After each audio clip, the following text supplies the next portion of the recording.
Israel ने Iran पर बहुत बड़ा हमला कर दिया है। ये इस वक्त की सबसे अहम, सबसे बड़ी खबर हम आपको बता रहे हैं। और अब आखिरकार वही हुआ है जिसका डर हर किसी को था, क्योंकि ये हमले अभी आने वाले वक्त में फिलहाल रुकते हुए नहीं दिखाई दिए हैं। जो हमला हुआ है, शुरुआती जानकारी मिल रही थी कि इस्फहान शहर के ऊपर हुआ है, लेकिन अब ऐसी खबरें हैं कि कुछ और शहरों को भी टारगेट किया गया है इजराइल की तरफ से। और यही वजह है कि ईरान ने जो उसकी हवाई सेवाएं हैं, जो उसके एयरक्राफ्ट्स हैं, उन्हें अब रोकना शुरू कर दिया है। ये बहुत बड़ी जानकारी इस वक्त की मैं आपको दे रही हूँ। ईरान ने अपने कई शहर, जैसे इस्फहान जहां पर हमला हुआ है, वहां पर तो अपनी हवाई सेवाएं रोक ही दी हैं। इसके अलावा शिराज शहर है, तेहरान जो कि उसकी राजधानी है, इन सभी जगहों पर अपनी फ्लाइट्स को फिलहाल सस्पेंड कर दिया है। और ये जो ताज़ा हमला इजराइल की तरफ से हुआ है, उसके बाद अभी ईरान में दहशत भी दिखाई दे रही है। न सिर्फ ईरान, क्योंकि खबर ऐसी है कि कुछ जो दूसरे मुल्क हैं, उन्होंने अपनी फ्लाइट्स पूरी तरह से कैंसिल कर दी है ईरान के लिए। तो ये बहुत क्रूशियल टाइम है अभी का, पूरे खाड़ी देशों की अगर हम बात करें, मिडिल ईस्ट की अगर हम बात करें, क्योंकि इस ताज़ा हमले के बाद चिंता अब ये भी बढ़ गई है कि ईरान की तमाम उन जगहों के ऊपर इजराइल आगे हमला कर सकता है जहां से एनर्जी की सप्लाई होती है या जहां पर उसके परमाणु संयंत्र है। इन सभी जगहों के ऊपर हमला किया जा सकता है इजराइल की तरफ से। और अगर ये हुआ तो फिर परेशानी और ज्यादा बढ़ जाएगी। रिपोर्ट्स ये भी बता रही हैं कि इजराइल की तरफ से अमेरिका को पहले इत्तला कर दिया गया था कि हम ईरान के ऊपर हमला करने वाले हैं।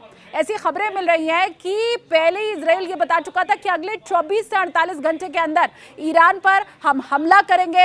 हालांकि अमेरिका ये कह रहा है कि हमने इसका समर्थन नहीं किया था और हमने ये जो हमला हुआ था उसको पूरी तरह से नकारा था, खारिज किया था। बावजूद इसके सवाल ये है कि अमेरिका की तरफ से इस बारे में दुनिया को नहीं बताया गया था और अब आखिरकार इजराइल ने ईरान के ऊपर हमला बोल दिया है।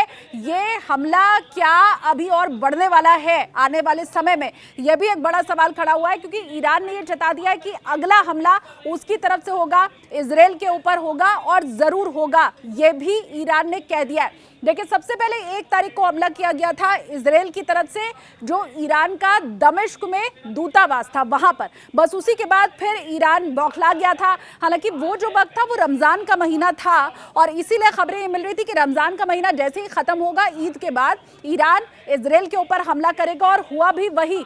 14 तारीख को ईरान की तरफ से इजराइल पर हमला किया गया था और बस उसके 3 दिन के भीतर भीतर पलटवार किया है इजराइल ने, ईरान के ऊपर हमला किया गया है। हालांकि अभी कितना नुकसान हुआ है इस बारे में तो कोई जानकारी नहीं मिल पा रही है, लेकिन जिस जगह पर हमला हुआ है, इस्फहान शहर, वो किस लिहाज से महत्वपूर्ण है ये भी आपको यहाँ पर हम बता देते हैं। देखिए, ये जो पूरा इलाका है, इस्फहान का ये जो पूरा इलाका है, ये जो है यहाँ पर उनका न्यूक्लियर प्लांट है और अब उसी के ऊपर, उसी के आसपास हमला किया गया है। ईरान ये कह रहा है न्यूक्लियर प्लांट तो हमारा पूरी तरह सुरक्षित है, लेकिन उसी के आसपास हमला किया गया है। और जो दिन चुना गया है उसके बारे में भी समझना यहाँ पर ज़रूरी है, क्योंकि खामनेई का, जो उनके सबसे बड़े लीडर हैं, सबसे बड़े नेता हैं, उनका जन्मदिन है और जन्मदिन के मौके पर ये बुरा तोहफा दिया गया है इजराइल की तरफ से ईरान को। और अब खामनेई इसका बदला किस तरह से लेते हैं, खामनेई का अगला कदम क्या होता है, ईरान की सेना को वो क्या